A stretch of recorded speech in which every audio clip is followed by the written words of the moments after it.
नमस्कार, मैं चेतन पाल उसके और ITI से। तो हम लोग ऑनलाइन क्लासेस में पढ़ रहे हैं कि मेजरिंग टूल के बारे में पढ़ रहे हैं। तो हमारा आज का नया टॉपिक है कि वीक नंबर 2 में हम लोग टॉपिक नंबर 6 पढ़ रहे हैं अभी। तो मैं आप लोगों को अभी ऑनलाइन क्लासेस के माध्यम से आप लोगों को कुछ टॉपिक, कुछ डाउट्स जितना हो सके उतना क्लियर करके दे रहा हूँ। तो आज नया टॉपिक है हमारा मेजरिंग एंड मार्किंग टूल्स में। एक मेजरिंग एंड मार्किंग टूल्स है जिसको बोलते हैं हम लोग डिवाइडर। तो डिवाइडर का मतलब होता है विभाजक। तो डिवाइडर आप लोगों को सबको पता होगा कि आप लोग जब छोटे थे तो पहली दूसरी क्लास से आप लोगों को कंपास बॉक्स आपने यूज किया होगा। वो कंपास बॉक्स में आप लोगों के पास डिवाइडर होता था। तो वो डिवाइडर का उपयोग क्यों होता था आप लोगों को पता होगा। लेकिन हमारी फील्ड में, हमारे फिटर ट्रेड में इसका बहुत ही महत्वपूर्ण काम है। तो इसका क्या काम है ये आज हम लोग पढ़ने वाले हैं। तो यहाँ पर देखो, डिवाइडर की सिंपल मैंने एक डायग्राम ड्रॉ की है। ये डायग्राम भी समझ के लेंगे, डिवाइडर कितने प्रकार के होते हैं ये भी समझ लेंगे, और बाद में डिवाइडर का वर्किंग प्रिंसिपल क्या है इसकी पूरी जानकारी लेंगे। ये किस मटेरियल से बनता है, इसकी वर्किंग करने की प्रोसेस क्या है, किस प्रकार इसको यूज करना चाहिए, इसको यूज करते समय सेफ्टी एंड प्रिकॉशन कैसे लेना चाहिए, ये मैं आप लोगों को आज पढ़ाने वाला हूँ। तो इधर ध्यान दो कि मेजरिंग टूल्स ये क्या होते हैं, मैंने कल बताया था आप लोगों को। ये हमारा जो टॉपिक चालू है वो मेजरिंग एंड मार्किंग टूल्स चालू है।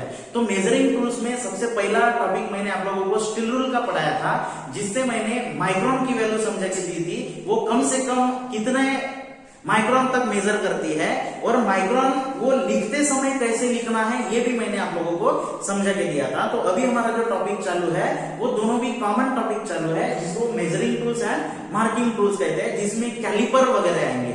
जो कैलिपर्स है, तो सबसे पहला जो हम लोग मार्किंग एंड मेजरिंग टूल्स में डिवाइडर है, ये डिवाइडर को हम लोग मार्किंग टूल्स बोलेंगे। और ये मेजरिंग टूल्स भी है। तो मेजरिंग टूल्स कैसे है, ये इनडायरेक्ट मेजरिंग टूल है। इसके ऊपर किसी भी प्रकार के डायमेंशन दिए हुए नहीं है। तो सबसे अधिक प्रयोग इसका मार्किंग के लिए किया जाता है, इसलिए हम लोग इसको क्या कहेंगे, मार्किंग टूल कहेंगे। तो डिवाइडर पढ़ते समय आप लोग डायग्राम की तरफ अभी ध्यान दो। मैं डायग्राम समझा के देने वाला हूँ, बाद में आप लोगों को इसके कुछ एक जो पॉइंट्स है वो सब क्लियर करूंगा। तो डायग्राम की तरफ ध्यान दो। ये इस प्रकार का एक डिवाइडर होता है। ये डिवाइडर जनरली दो प्रकार का होता है। इसके जो टाइप्स होते हैं, प्रकार, ये दो होते हैं। एक फर्म जॉइंट होता है और दूसरा स्प्रिंग जॉइंट होता है। सबसे पहले हम लोग इसके टाइप्स का डाउट क्लियर कर लेंगे कि स्प्रिंग जॉइंट और फर्म जॉइंट में क्या अंतर है, क्या फर्क है।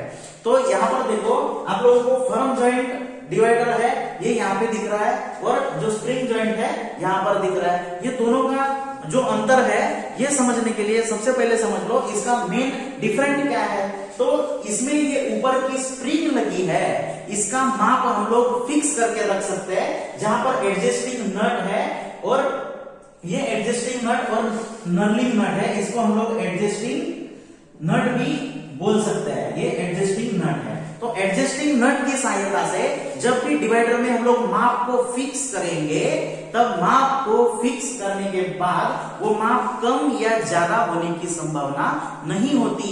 ये एडजस्टिंग नट की सहायता से, अगर फॉर एग्जांपल हम लोगों को डिवाइडर में 10 mm 10 mm डायमेंशन सेट करना है, तो वो डायमेंशन फिक्स रहेगा। वो मार्किंग करते समय कम या ज्यादा होने की संभावना नहीं होती। ये एडवांटेज इसका है स्प्रिंग जॉइंट कैलिपर का।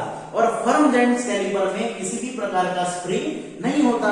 तो इसमें एक नट की सहायता से दो लेग को, ये लेग है, ये इसके क्या है, लेग है, दो लेग को जोड़ा जाता है। ये हो गया फर्म जॉइंट। तो आप लोगों को अभी समझ में आया होगा कि फर्म जॉइंट और स्प्रिंग जॉइंट जो डिवाइडर होता है इसमें क्या अंतर है, जिसमें इसका माप गलत होने की संभावना नहीं होती है। तो इसमें क्या है, अगर हम लोग इसका इस्तेमाल सही ढंग से नहीं करते हैं तो इसमें जो डायमेंशन सेट किया है वो कम या ज्यादा होने की संभावना अधिक होती है। तो ये हो गया, मैंने आप लोगों को एक्सप्लेन किया कि ये डिवाइडर कितने प्रकार के होते हैं, दो प्रकार के होते हैं, एक फर्म जॉइंट और दूसरा स्प्रिंग जॉइंट। तो ये किस लिए कैसे पहचानना है? स्प्रिंग जॉइंट में ऊपर की साइड में स्प्रिंग लगा होता है और फर्म जॉइंट में स्प्रिंग नहीं लगा होता है। इसको एक सादे रिवेट की सहायता से या नट की सहायता से जोड़ा जाता है। तो नेक्स्ट इसके बाद समझ लो कि ये जो डिवाइडर है, ये डिवाइडर के पार्ट ऑफ डिवाइडर मैं आप लोगों को अभी समझा के दूंगा कि एक डिवाइडर में कितने प्रकार के पार्ट होते हैं। तो पार्ट में देखो, ये ऊपर एक स्प्रिंग को एडजस्ट करने के लिए ऊपर जो दिया हुआ है जिसको नर्लिंग नट है, जिसको पेग कहते हैं। इसको क्या कहते हैं? पेग। ये आप लोगों को मैंने अभी बताया, इसको स्प्रिंग कहते हैं। इसको क्या कहते हैं? स्प्रिंग कहते हैं। बाद में ये बीच में दो लेग के बीच, ये लेग है, मैंने पहले ही बताया आप लोगों को कि ये लेग मतलब पैर, ये डिवाइडर के क्या है? पैर है। तो ये उसका सेंटर है, दोनों लेग का सेंटर है। एक बॉल है जो रोलर है, जो रोलर फलक्रम मतलब क्या होता है? फलक्रम का मतलब लीवर पड़ा होगा आप लोगों ने, तो लीवर का फलक्रम मतलब उसका सेंटर होता है। जब हम लोग कोई वस्तु गिनते हैं, वस्तु का वजन गिनते हैं, तो उसका फलक्रम एकदम सेंटर में होना जरूरी है। जो तराजू बोलते हैं, वो तराजू से हम लोग कोई वस्तु को तोलते हैं, तो उस तराजू से तोलते समय उसका अगर फलक्रम मतलब सेंटर बराबर नहीं है तो उसका कोई भी वजन या वेट बराबर नहीं आता। तो उस प्रकार ये रोलर है, रोलर को क्या कहते हैं? फलक्रम भी कहते हैं, जो डिवाइडर को दोनों भागों में विभाजित करता है। उसके जो लेग होते हैं वो समान साइज में दोनों भी खोलता है और समान साइज से वो बंद करता है। ये काम होता है फलक्रम का। तो फलक्रम के बाद ये एडजस्टिंग नट है, पूरा क्या है? ये एडजस्टिंग नट है।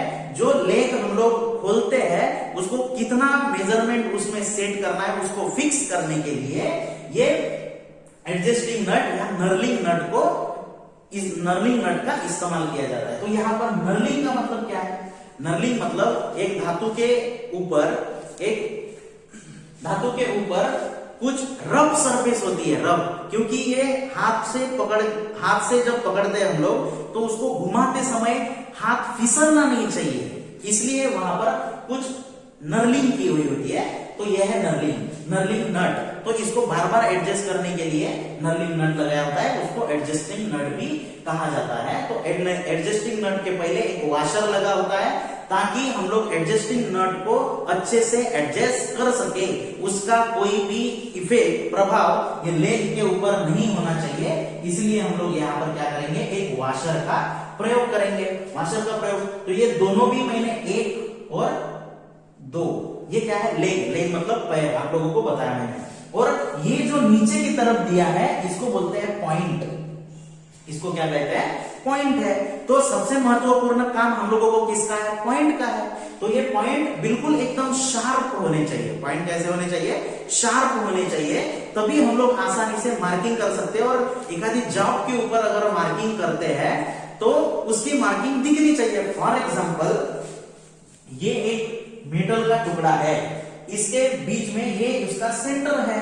तो सेंटर में अगर हम लोगों को डायमीटर 20 mm का सर्कल बनाना है, ये ऐसे डायमीटर 20 mm का सर्कल बनाना है, तो हम लोग इस डिवाइडर में 10 mm सेट करेंगे। डिवाइडर में कितना mm सेट करेंगे? 10 mm, क्योंकि 20 mm ये डायमीटर हो गया, इसका r मतलब रेडियस। तो 20 का डायमीटर, 20 का r कितना होगा? 10। तो जब हम लोग डिवाइडर में 10 mm या 10 mm सेट करेंगे तो वो कितने mm का सर्कल बनाएगा? 20 mm का सर्कल बनाएगा। तो माप लेते समय आप लोग ध्यान रखना है कि डिवाइडर में कितना मेजरमेंट लेने के लिए, कितने का सर्कल बनाने के लिए कितना mm सेट करना है। कितना भी डायमेंशन हो उसका हाफ सेट करना है। तो हाफ ये क्या है? उसका r है। r का मतलब होता है रेडियस। r का मतलब होता है रेडियस। ओके, तो ये हुआ टोटली स्प्रिंग जॉइंट डिवाइडर।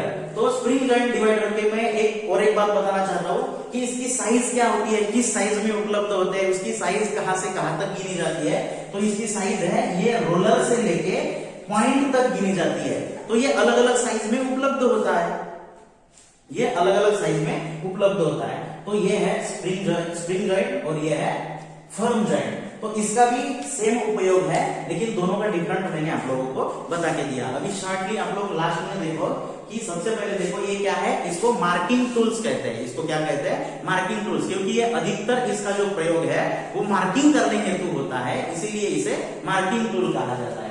बाद में देखो मार्किंग सर्कल बनाने के लिए, ये बताया था मैंने, या चौक लगाने के लिए, या रेडियस लेते समय हम लोग चौक मारते हैं तब चौक लगाने के लिए, या बराबर दो भागों में बांटने के लिए इस डिवाइडर का प्रयोग किया जाता है। बाद में देखो इसके टाइप्स मैंने बता दिया आप लोगों को। ये टाइप्स दो प्रकार के होते हैं, एक फर्म जॉइंट होता है और दूसरा स्प्रिंग जॉइंट होता है। ये फर्म जॉइंट डिवाइडर है और ये स्प्रिंग जॉइंट डिवाइडर है। बाद में देखो नंबर चौथा पॉइंट, जो ये साइज कितनी साइज में उपलब्ध होता है, ये 50 mm, 75 mm, 100 mm, 150 mm या 200 mm की साइज में उपलब्ध होता है। और इसकी साइज कैसे गिनी जाती है, इसके रोलर से लेके पॉइंट तक इसकी साइज गिनी जाती है, तो उतने साइज में ये डिवाइडर उपलब्ध होता है। बाद में देखो इसका मटेरियल, ये मटेरियल कैसे बनता है कि किस धातु से बनता है। मटेरियल का मतलब होता है धातु, तो किस धातु से बनता है, इसको साधारणतः माइल्ड स्टील से बनाया जाता है। माइल्ड स्टील का मतलब होता है कच्चा लोहा। माइल्ड स्टील का मतलब क्या होता है, कच्चा लोहा। ये लोहा इतना मजबूत नहीं होता, तो माइल्ड स्टील का बनाया जाता है। तो माइल्ड स्टील का बनाने के बाद हम लोग मार्किंग करते समय इसके जो पॉइंट है, ये पॉइंट क्या होते हैं, ब्रेक हो जाते हैं। तो पॉइंट ब्रेक नहीं होने चाहिए, इसलिए इसको हार्ड एवं टेम्पर किया जाता है। अभी ये हार्ड एवं टेम्पर क्या है, तो हार्डनिंग मतलब इसको आग में उसके अपर क्रिटिकल टेम्परेचर तक गर्म करके उसको पानी में ठंडा किया जाता है, ताकि इसका जो जॉब की संपर्क में आने वाला पॉइंट है, ये जो शार्प पॉइंट है वो शार्प ही रहना चाहिए, मार्किंग बराबर आनी चाहिए। इसलिए इसके पॉइंट को क्या किया जाता है, हार्ड एवं टेम्पर किया जाता है। तो बाद में देखो नंबर 6, दोनों पॉइंट शार्प और नुकीले होने चाहिए। हम लोग एक परफेक्शन आई एक्यूरेसी में अगर डिवाइडर से मार्किंग करनी है, तो इसके जो दोनों पॉइंट है वो ज्यादा नुकीले होने चाहिए, धारदार होने चाहिए। तो ये हुआ लास्ट पॉइंट। तो मैंने आज आप लोगों को मार्किंग एंड मेजरिंग टूल में मार्किंग एक पहले नंबर का जो मार्किंग टूल है डिवाइडर, इसके बारे में बताया है। और इसमें दो प्रकार के होते हैं, एक फर्म जॉइंट और स्प्रिंग जॉइंट। इसका मटेरियल, उसका यूज कहां पर होता है, इसके दो बराबर भागों में बांटने के लिए डिवाइडर का प्रयोग किया जाता है। तो नेक्स्ट क्लास में हम लोग पढ़ने वाले हैं टाइप्स ऑफ कैलिपर, जो इनडायरेक्ट मेजरिंग टूल्स है। धन्यवाद।